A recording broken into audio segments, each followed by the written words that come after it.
This is the ever elusive Terminator knob for the Hiwatt DR103 amp, impedance, and AC selector. And of course, with my amp, I was missing one.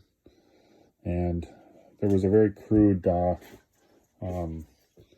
termination inside the amp. And then there was a very crude copper wire contraption that was used to short here as well, with tape on it.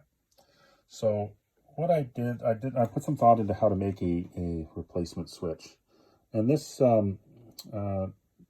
socket, I found a replacement on the internet, and it doesn't have the center keyway, So what I did was I took an old bad tube, I broke the keyway off, and I fit it, see if the pins would fit.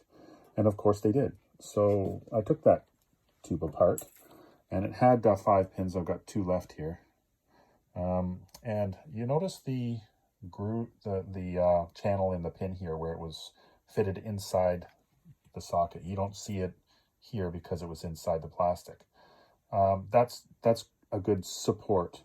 So I took the pins and I fit them in the socket like so. Of course it was 3, but I only had 5 and I've used 3 already.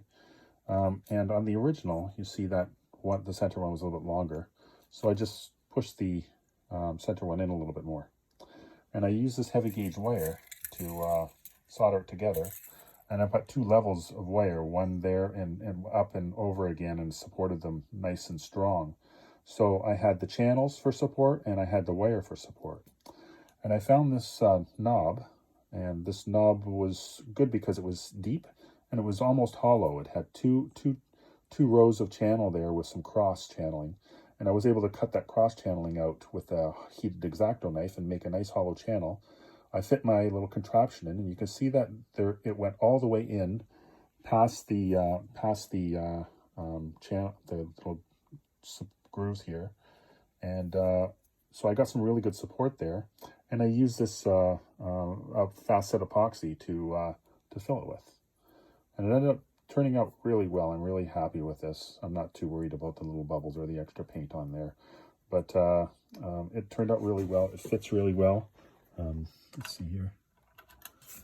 And, could use this knob on the AC or the impedance side because it's not, doesn't present a hazard of touching any of the terminals. So it works out really well. This one, the original one, when it fits in there, obviously covers the terminals much better, so it's less of a hazard of possibly dropping a wire on there or something like that. But for the impedance side, it's great, and it worked out good. I don't think I need another one, but I'll put this aside for a rainy day just in case.